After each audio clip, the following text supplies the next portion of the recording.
ಭಾರತೀಯ ಜನತಾ ಪಕ್ಷ ಮತ್ತು ಜಾತ್ಯತೀತ ಜನತಾದಳ NDA ಇಂದ ಈ ಭ್ರಷ್ಟ ಕಾಂಗ್ರೆಸ್ ಸರ್ಕಾರದ ವಿರುದ್ಧ ಜನ ನೀತಿ ವಿರುದ್ಧ ಮತ್ತು ಈ ಸರ್ಕಾರದ ಹಣವನ್ನು ಪೋಲು ಮಾಡೋದ್ರ ವಿರುದ್ಧ ಸಾರ್ವಜನಿಕ ತಿಳುವಳಿಕೆ ಬರಬೇಕು ಅನ್ನೋ ನಿಟ್ಟಿನಲ್ಲಿ ಪಾದಯಾತ್ರೆಯನ್ನು ಹಮ್ಮಿಕೊಳ್ಬೇಕು ಅಂತ ಎರಡೂ ಪಕ್ಷ ನಿರ್ಧಾರ ಆಗಿದೆ.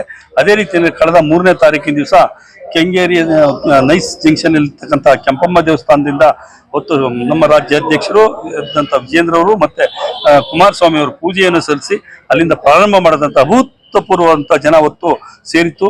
20-25 ಸಾವಿರ ಸಂಖ್ಯೆ ಹೊತ್ತು ಸೇರಿದ್ರು. ಅಲ್ಲಿಂದ 3 ಕಿಲೋಮೀಟರ್ ಉದ್ದ ಪಾದಯಾತ್ರೆ ನಿರಂತರವಾಗಿ ನಡ್ಕೊಂಡು ಹೋಗ್ತಾ ಇತ್ತು.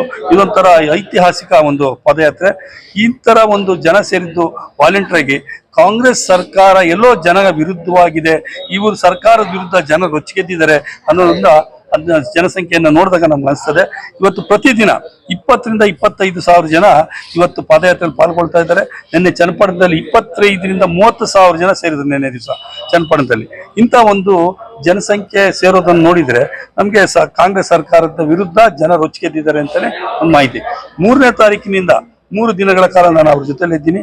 ಅಲ್ಲಿ ಇಡೀ ಪಾದಯಾತ್ರೆಯಲ್ಲಿ ಅಷ್ಟು ಜನ ಹರ್ಷ ಉದ್ಧಾರವಾಗಿ ಕೂಗ್ತಾ, ಅದ್ರಲ್ಲಿ ಅಂಗವಿಕಲರು ನೋಡಿದಿರಿ, ತಾವು ವಯಸ್ಸಾದವ್ರು ನೋಡಿದಿರಿ.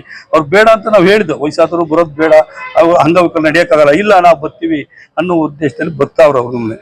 ಇವತ್ತು ಕಾಂಗ್ರೆಸ್ ಸರ್ಕಾರ ಅಧಿಕಾರಕ್ಕೆ ಬರಬೇಕಾದ್ರೆ ಈ ಅಹಿಂದವನ್ನ ಮುಂದಿಟ್ಕೊಂಡು SC STಗಳನ್ನ ಮುಂದಿಟ್ಕೊಂಡು ಇವತ್ತು ಮತಯಾಚನೆ ಮಾಡಿ ಮೋಸದಿಂದ ಮತವನ್ನು ಗಳಿಸಿದ್ದಾರೆ, ಸುಳ್ಳು ಭರವಸೆಗಳನ್ನ ಮತ ಗಳಿಸಿದ್ದಾರೆ. ಇವತ್ತೆಲ್ಲ ಒಂದ್ ಕಡೆ SC ST ಮತವನ್ನ ಪಡೆದಂಥವ್ರು ಇವತ್ತು 24,000 ಕೋಟಿ ದುಡ್ಡನ್ನು SC ST ದುಡ್ಡನ್ನು ಮಿಸ್ಯೂಸ್ ಮಾಡ್ಕೊಂಡಿದ್ದಾರೆ.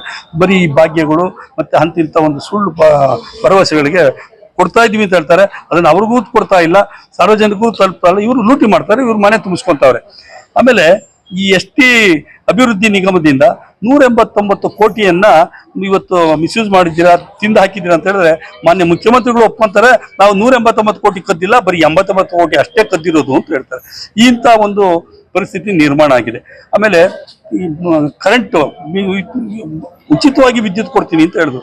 ಇವತ್ತು ಉಚಿತವಾಗಿ ವಿದ್ಯುತ್ ಕೊಡ್ತೀನಿ ಅಂತ ಬಿಲ್ಲನ್ನು ಬರ್ಸಕ್ಕಾಗ್ದಿರಾ, ಸರ್ಕಾರ ಎಲ್ಲ ಈ ಸಾರ್ವಜನಿಕ ಕೊಟ್ಟಂತ ಕರೆಂಟ್ ಬಿಲ್ ಕಟ್ಟಕ್ಕಾಗದಿರೋದ್ರಿಂದ ಕವಿಕಾದ ಎಲ್ಲಾ ಯಂತ್ರಗಳನ್ನ 33,000 ಕೋಟಿಗೆ ನಬಾರ್ಡ್ ಬ್ಯಾಂಕಲ್ಲಿ ಅಡ ಇಟ್ಟಿದ್ದಾರೆ.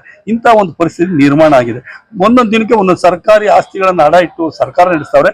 ಬರುವಂತ ದಿನಗಳಲ್ಲಿ ದಿವಾಳಿ ದರ್ತದೆ. ನಾವು ನೋಡಿದ್ವಿ ಇವತ್ತು ನೇಪಾಳಲ್ಲಿ ಏನಾಯ್ತು ಪರಿಸ್ಥಿತಿ, ಬಿಟ್ಟಿ ಭಾಗ್ಯಗಳು ಕೊಟ್ಟ ಪರಿಸ್ಥಿತಿ ಏನಾಗಿದೆ, ಪಾಕಿಸ್ತಾನದ ಏನಾಗಿದೆ, ನಿನ್ನೆ ಏನೋ ಜಾತಿಯ ಒಂದು ಆಧಾರದ ಮೇಲೆ ರಿಸರ್ವೇಶನ್ ಕೊಡ್ತೀನಿ ಅಂತೇಳಿ ಬಾಂಗ್ಲಾದೇಶದಲ್ಲಿ ಏನಾಗಿದೆ, ಇದನ್ನೆಲ್ಲ ನೋಡ್ತಾ ಇದ್ವಿ. ಇದು ನಮ್ಮ ಕಾಂಗ್ರೆಸ್ ಸರ್ಕಾರ ಇದನ್ನೇ ಮಾಡ್ತಾ ಬಂದಿದ್ದು, ಜನಗಳ ಕಣ್ಣಿಗೆ ಮಣ್ಣೆರ್ಚಂತ ಕೆಲಸ ಮಾಡಿದೆ.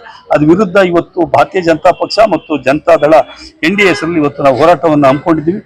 100% ಸಿದ್ದರಾಮಯ್ಯ ರಾಜೀನಾಮೆ ಕೊಡೋವರೆಗೂ ಹೋರಾಟ ಮಾಡ್ತೀವಿ. ಇದಲ್ಲದೆ ಮತ್ತೆ ನಿರಂತರವಾಗಿ ಪ್ರತಿ ತಾಲೂಕು ಮಟ್ಟದಲ್ಲಿ, ಜಿಲ್ಲಾ ಮಟ್ಟದಲ್ಲಿ, ತಾಲೂಕು ಮಟ್ಟದಲ್ಲಿ, ಹಳ್ಳಿ ಮಟ್ಟದಲ್ಲೂ ನಾವು ಇವತ್ತು ಹೋರಾಟ ಮಾಡಲಿಕ್ಕೆ ಸಜ್ಜಾಗ್ತಾ ಇದೀವಿ. ಕಾಂಗ್ರೆಸ್ ಸರ್ಕಾರಕ್ಕೆ ಈ ರಾಜ್ಯದಿಂದ ಕಿತ್ತೊಗೆಯುವಂತ ಕೆಲಸವನ್ನ ಮಾಡ್ತೇವೆ.